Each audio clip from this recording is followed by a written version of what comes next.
Digital Marketing Radio, episode 224. How to market a book on Amazon. DigitalMarketingRadio.com. Broadcasting live on the Digital Marketing Radio Facebook page, this is the weekly show that prizes actionable advice from today's top digital marketers. Catch up with all the previous episodes at DigitalMarketingRadio.com. The Big Interview with David Bain. Hello, I'm David Bain, and today I'm joined by an online entrepreneur specialising in book publishing. He's worked with New York Times best-selling authors like Ted Dekker and the book marketing team of L. Ron Hubbard, plus also online writers like Pat Flynn and Jeff Goins. Welcome to DMR, Dave Chesson. Hey, thanks so much for having me here. Well, thanks for coming on, Dave. Good to have you here. And of course, you can find Dave over at kindlepreneur.com. So, Dave, you have a very varied background, to put it mildly. So how did you actually get into book marketing? Well, I was in the U.S. military for a while, and they kept sending me away from my family. And my wife and I had one of those moments where we were asking ourselves, what exactly is our definition of success? And it wasn't to be an admiral or to do something in the military, so I realized I was in the wrong area of life. And at that point, being in Korea, I didn't have many options for starting a business. And luckily, the online world allows somebody to be able to work whenever they can, wherever they can, and still be able to make an income. And so from there, I started to learn and grow, and I fell in love with the self-publishing capability that Amazon affords authors to do, and allowed a normal writer like myself to be able to create enough income to be able to be home all the time with my kids and enjoy. So are you quite a passionate writer yourself as well? No, not really. To tell you the truth, when I was in high school, I got this assignment, and it was something about tell us a sad story. And so I decided I was going to write about when my dog died, and I was like, oh, this is going to be gold. My teacher's going to love it, you know. And all of a sudden, she comes walking up to me, and she hands me back my paper, and it's just covered in red. And she goes, Dave, you're going to study physics in college, right? I go, yes, ma'am. She goes, good call, good call. So I've never been one of those blessed writers where I can just sit down and you know, be like the next Ernest Hemingway. Instead, though, what I've learned is that through the internet, you can find out what it is people truly want to know. And so long as you can clearly present that information to them, you're the winner. Like, that's it. So anybody out there fearing, you know, that they have to be this incredible writer in order to be able to succeed or to, you know, be able to make more than enough money to work at home, I'm the living proof that that's not the case. But it does take a marketing mentality to be able to understand those things and to be able to deliver the right product for the right market. So I'm particularly interested in exploring your thoughts on producing and marketing a book as an authority building platform for entrepreneurs and leaders. So yeah, what are some of the most important things to think of from that perspective? Well, the truth is that marketing tactics are different between those who already have a sort of platform and a following and fandom. And then the marketing strategies for those who don't have any of that is a whole nother game. So specifically for those out there who have a following, the number one best thing you can do is to find out exactly what it is that your market wants from you. Okay. There are some great writers, and as a fan of them, I want to learn more about a particular subject. I'm not going to be happy if they start talking about, you know, something else. So a couple of things that somebody with a pre-established market can do is first start off by looking at what content has been the number one thing that your fans have resonated with. If you're a YouTuber, what's that one video topic that's just driven them to the next level? If you have a contact page, what's the one question you continue to see or hear? Or more importantly, what's the pain point that your market continues to tell you? If you have a blog, use Google Analytics and find out what article of yours seems to be bringing in the most new people, right? These kind of things can give you an understanding immediately without doing the obvious, which is just asking them what they want. But you can now create something that your people want, and that's going to be a powerful first step as you try to launch that book. Absolutely, and that should be a logical first step. But I guess you probably find that many people decide to follow their passion and write a book about something they're particularly interested in themselves without actually doing any research to see if it's likely to be something that people would want to read. Right, absolutely. And that kind of plays into a big part of the strategy for new authors or someone who doesn't have a following, doesn't have that giant email list or what have you. For those authors who don't have a backing, it's very important that you write a book where there's a pre-existing market, okay? One of the things that exists is that on Amazon, the world's largest online shopping center in the world, right, and the world's largest bookstore, for that matter, to understand that there are, like, say, 2,000 people a month searching for this particular type of book, writing for that market is a much better idea than saying, I have a book inside my heart and I'm going to write it and hopefully people find it and like it. I'm not saying that the artist out there can't write the book that's in their heart, but what I am saying is that if there is no market on Amazon searching for that book that's inside your heart, and you don't have a fandom or following who is legitimately looking for that book, it doesn't mean you can't write it, but it does mean that when you do write it and you publish it, you now have to have the marketing chops to be able to go find that market somewhere on the internet, grab them by the collar, and drag them back to your book. So these are just things that authors should consider. And again, like I said, there's no one size fits all when it comes to marketing. And that's one of the biggest reasons why I started Kindlepreneur.com, which is all about teaching marketing tactics for book sales and helping authors to think from the business side of it, not just, the artistic aspect of it all. Okay, so you're an author, you're writing your first book, and hopefully you've done the right thing by researching that it is the kind of content that people want to consume. So at what stage do you need to consider the marketing for your book? Is that something that you can simply not think of until after the content is written, or is it something you need to be thinking of all the way through writing the book at the same time? Actually, I love that you asked that question, because most of the time when somebody says, what's your number one recommendation, the first thing I always say is the day you decide to write that book is the day you start marketing it. All right. A lot of people believe that, well, first I need to have something before I start talking about it. Well, the first thing I tell people is when you are writing a book, it may feel like you're climbing Everest. It's a giant project. To some, it's insurmountable. However, though, when you start to vocalize and tell people that you're writing it, you're almost putting yourself on the hook. And that's a wonderful motivating factor for a lot of people out there.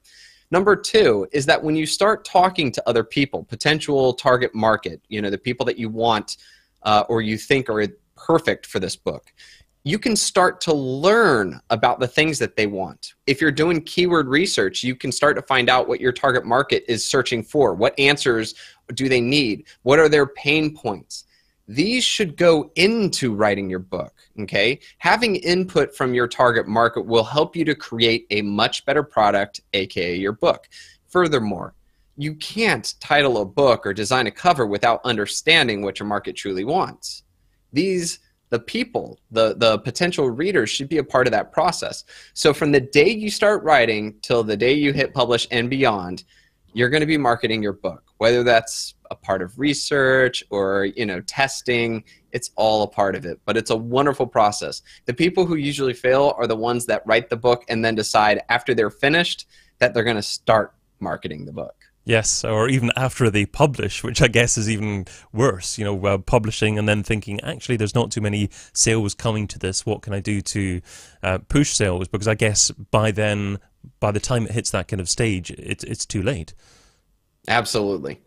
Okay, so how do you get it so it's not too late then? What's the specifics, I guess, that you do in order to, once you do hit publish, you've got a bunch of people actually hitting buy within a day or two of that happening? Well, that's definitely a great strategy right there, which is building your street team. Okay, as you start writing, all right, I believe one of the biggest strategies you can start to do is start to find that target market and become a legitimate person to them. Okay. Most of the time when we finish writing our book, we're going to like send out one tweet that says, buy my book, you know, and I've got nothing invested in you. I'm not going to stop what I'm doing on Twitter and click that link and purchase the book. But however, though, if I've been working with you and you've been talking to me, say we met on a forum, say like we're talking about how to quit smoking, and there's some quit smoking forums, and you've been there, you've been answering questions.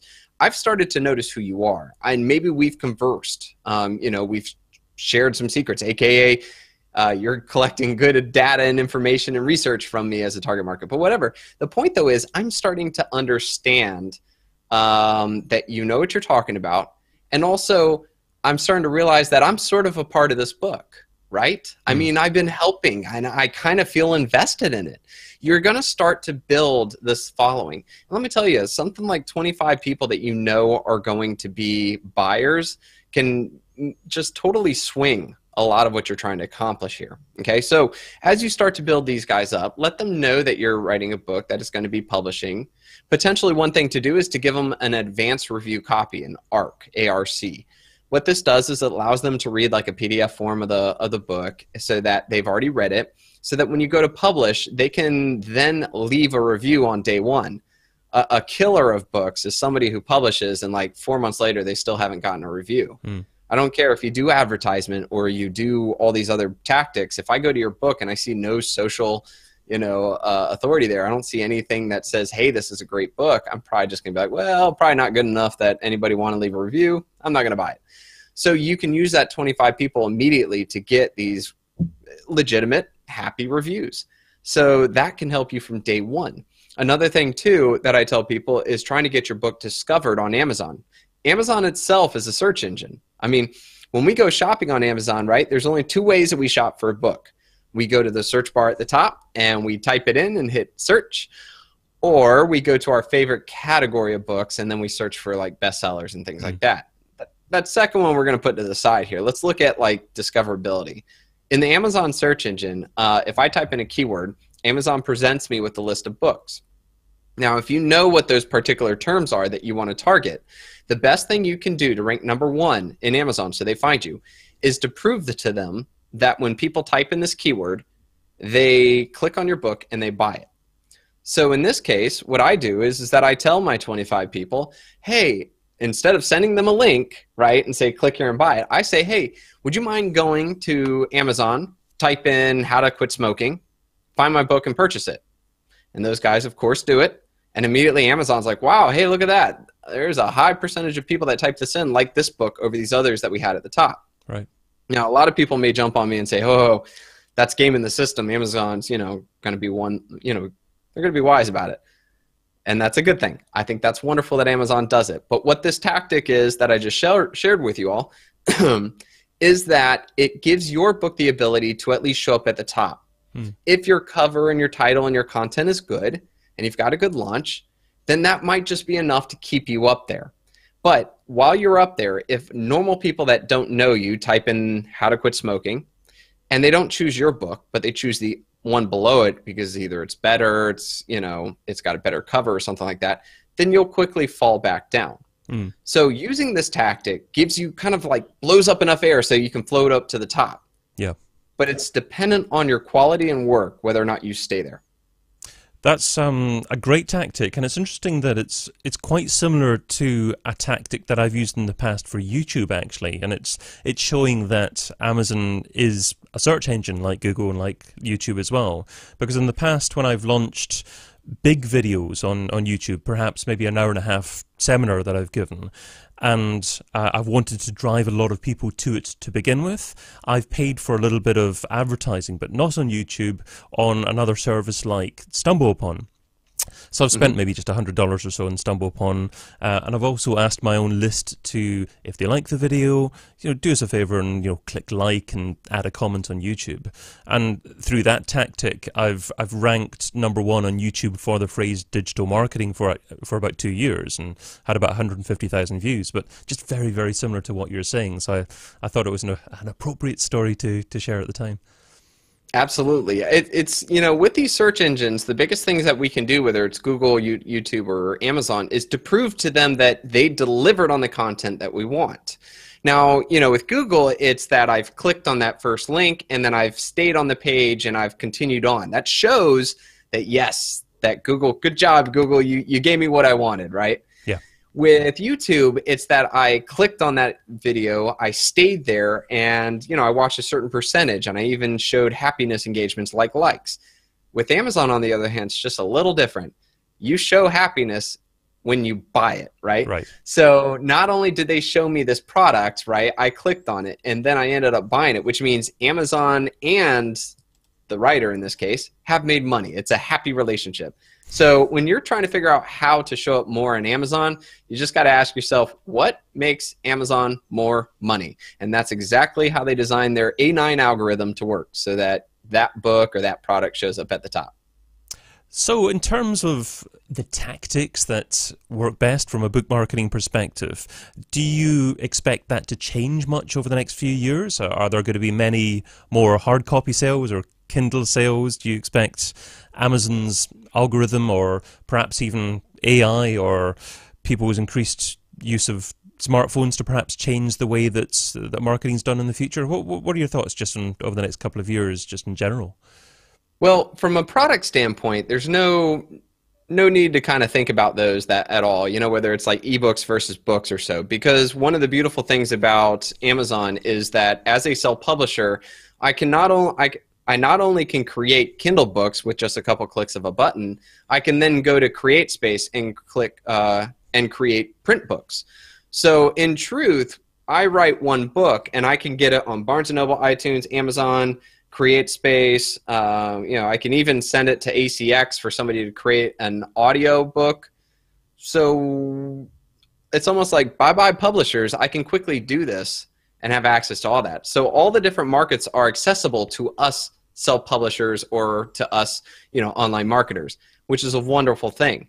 Now, as it pertains to the market, I will say that back in 2011, there was like a Kindle gold rush where it was like the peak moment to ever write any books. You could just about write anything and you would just about make a lot of money. And people started to figure that out. Next thing you know, there was 4.5, or actually I think it's 4.8 million Kindle books on Amazon now, Amazon.com.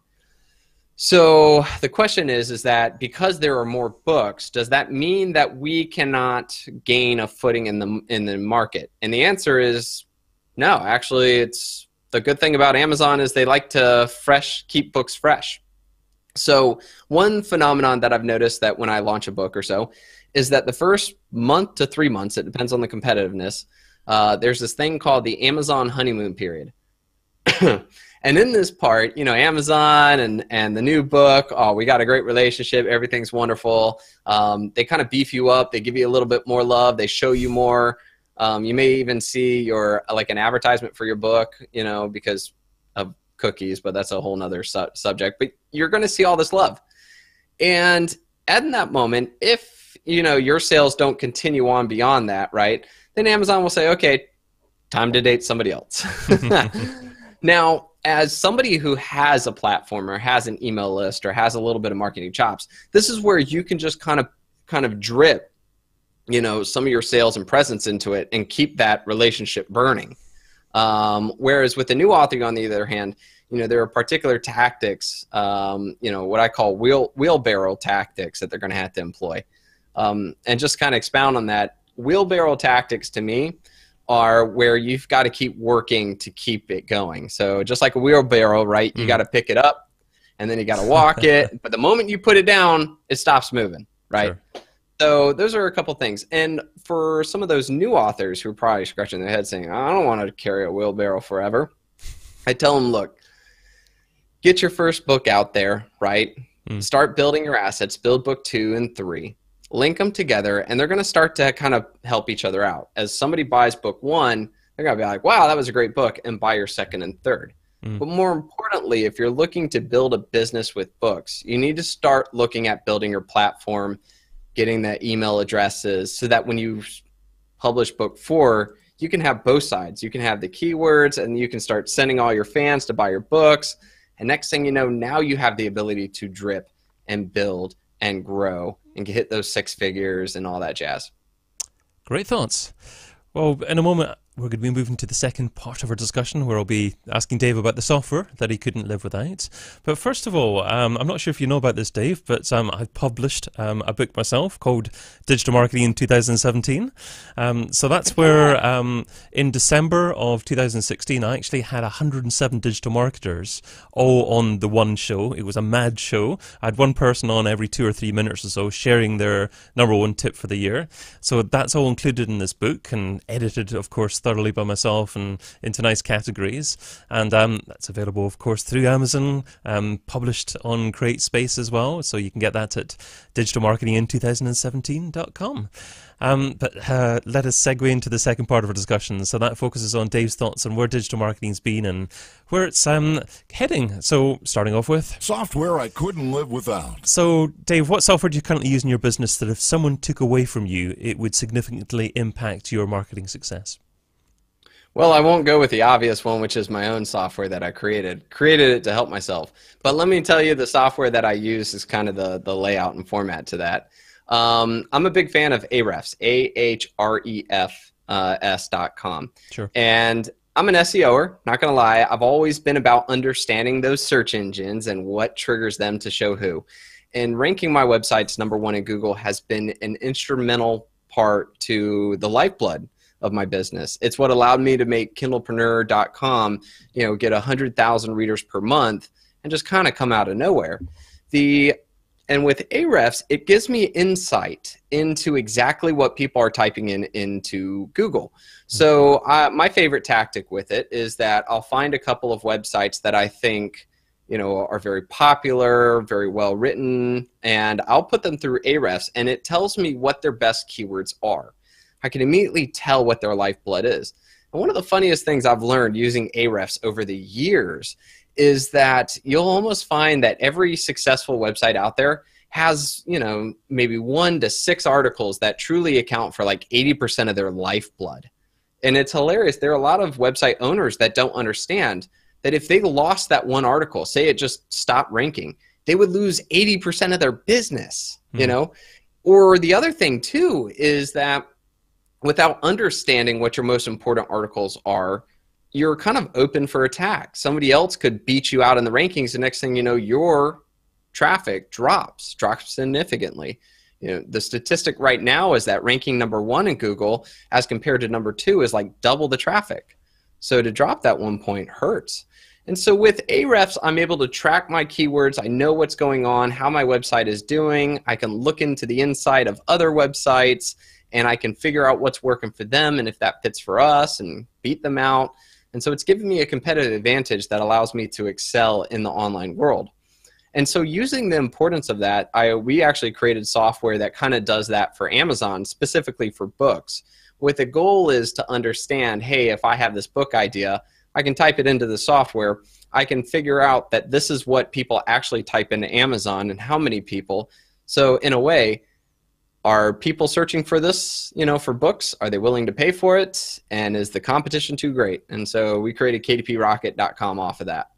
Superb. And I loved the fact that you suggested the software, but also talked about strategically how you actually use that as well. And I'm sure that'll be very useful. And it's interesting what you were saying about the #1 rankings bringing in so much traffic compared with the #2. I saw a study done by AWR, another software rankings tool, and they were saying that but since 2016, over the last year, 2017, the click-through rate on the #1 position has increased significantly. The #2 just slightly, and all the other rankings have a significantly reduced click-through rate compared with the previous year. So it's all absolutely. Going to the first result. Yeah. Well, from a context perspective, a lot of people think, oh, to grow my website, I've got to write another article, and hopefully that's going to be the one. But sometimes, if this one article is ranking #4, if you can just get that one thing up to #1, that could be a game changer for your business. Yeah. So a lot of content creators out there have the opportunity. They just don't understand that. And software like Ahrefs, or SEMrush is their competitor and just as good, they'll be able to tell you that. And you can quickly figure out what you need to do so that you can change from getting a couple of reads to, holy crap, this is awesome. Absolutely, and another reason why number one's important, of course, before this cues into just an SEO conversation, which it probably could very well, but is that it's all about number one because voice search is meaning that the search engines only provide one answer. They're not going to provide multiple answers. You're going to get one answer as a result of voice search, so you have to be number one. Absolutely. And to turn this back to Amazon, you know, for anybody who's doing like FBA or writing books, the ability to get your product at the top in a search result is the difference between not a click or anything. It's the difference between a sale or no sale. Absolutely. So the stakes are even higher on Amazon.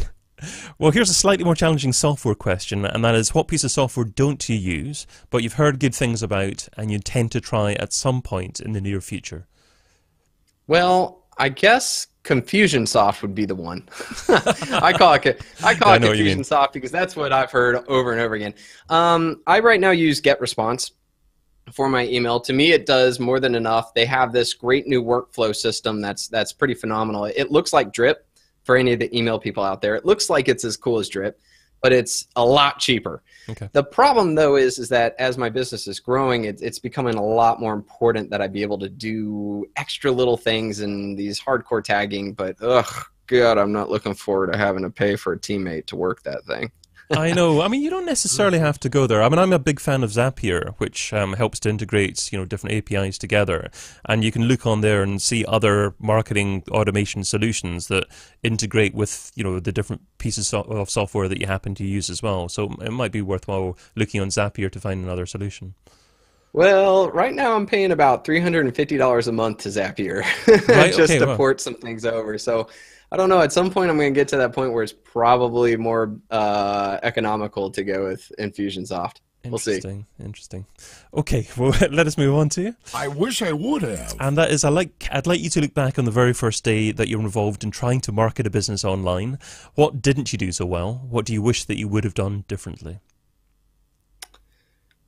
Well, the biggest thing, when I first started, I mean, a long time ago, I tried Facebook ads as my kind of traffic generator. And this was back when Facebook only had the sidebar and that's it, right? You remember those little tiny pictures, Absolutely. and then it wasn't in the news feed.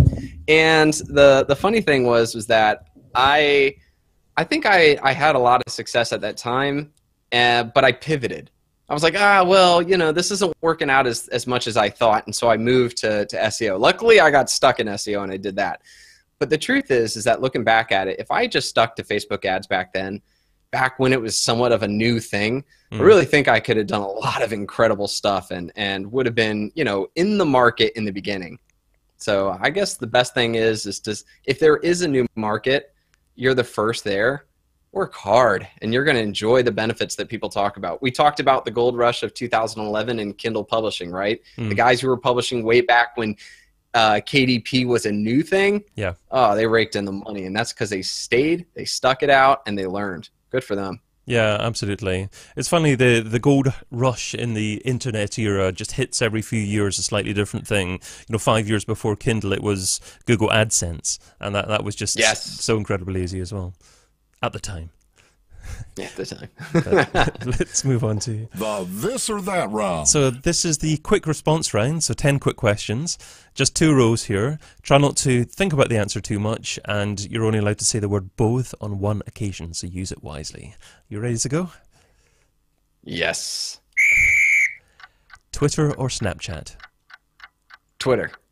Facebook or LinkedIn? Facebook. YouTube or Facebook Live? YouTube. Mobile or desktop? Desktop.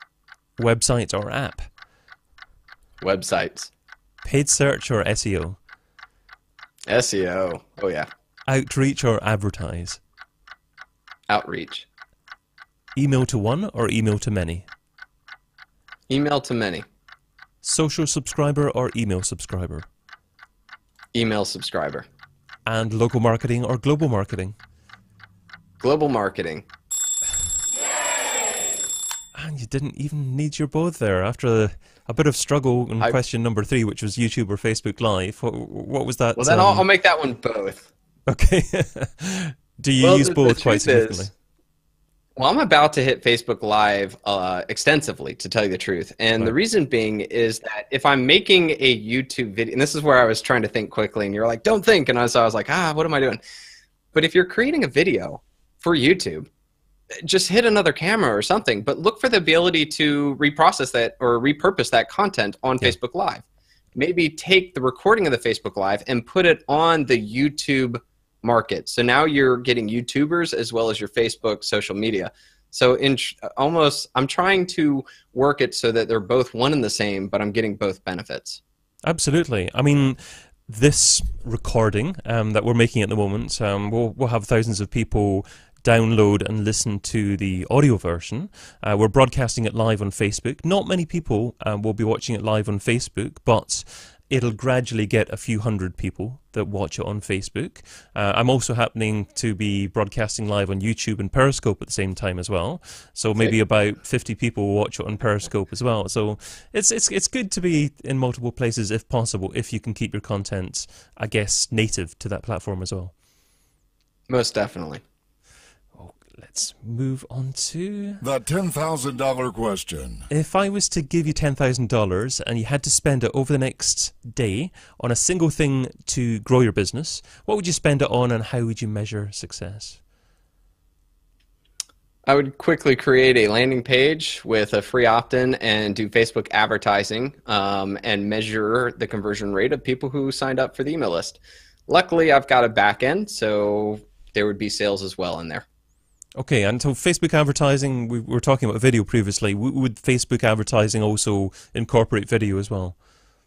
Oh, you betcha. From everything that I've seen and heard or so, there's nothing better that converts than a video that feels like a real video, not one of those super whammadine, awesome studio videos.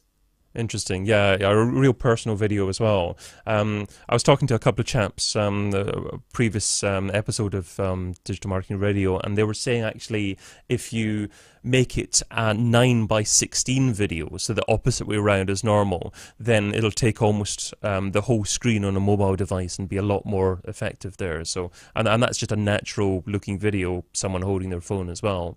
So it's interesting that more natural, personal type production appears to be converting just as well, if not better, than professionally produced videos. Well, when it comes to online marketing, one of the things that we were starting to shift towards is we want to buy into people. We don't want to buy into companies. Yeah. Seeing this corporate-looking video doesn't make me feel any more connected with you or your business than a personal insight into your home or as into what you're doing. So yeah. Absolutely. My number one takeaway. Well, Dave, you've offered a lot of great advice in our conversation, but what is the number one takeaway? What's the single most important step that our listener just needs to take away and implement within their business?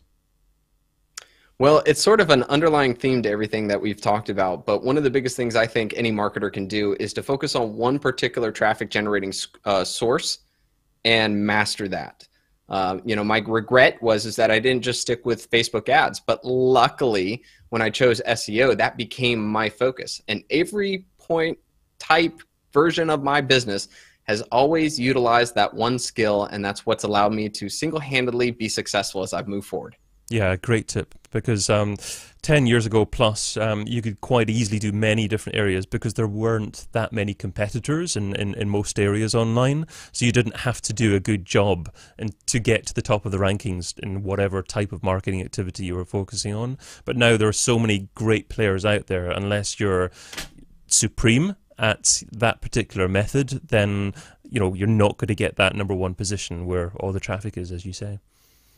Absolutely. And to even go further with that is that the way that we work, especially people who are out there, who are new, we hear, oh, Facebook Live, Facebook group, YouTube, publishing, podcasts, websites, like no one person out there can do all of that. And if you see any of these big time, businesses that are doing it all, it's because they have a dedicated team who one person's responsibility is to totally rock the Facebook, world, and the other person is their SEO and their content creator. So don't spin your wheels trying to run in different directions. Focus on one and you'll actually get further towards your goal. Otherwise, you're going to feel like you're just spinning your wheels and going nowhere. Wonderful. Well, that takes us to the end of our discussion today, so thank you so much for your time and your advice. What's the best way for a listener to find out more about you and what you do? If you go to kindlepreneur.com, that's kindleentrepreneur.com, you can find me there and hit me up in contact. And if there's any questions you have or something I glossed over, I always respond to that. So I'll talk to you there. Interested that you said Kindlepreneur, and you also said Kindle Entrepreneur. I take it Kindle Entrepreneur redirects to kindlepreneur.com as well. Not yet, but I might as well buy that URL right now. All right, okay. Okay, right. I thought that would be a good thing to do. But yeah, anyway, I will also include the link in the show notes at digitalmarketingradio.com. So, wonderful stuff. So thanks to Dave, and thank you, dear listener, too. If you have an opinion of what Dave shared today, tell us what you think. So the Facebook page is facebook.com/digitalmarketingradio. You can tweet me at David Bain, and please remember to subscribe to the podcast if you're not already. So you can do that at digitalmarketingradio.com/iTunes for iPhones, or digitalmarketingradio.com/Android for Android devices. But until we meet again, be fantabulous and do one thing that scares you. Adios. Cheers again, Dave.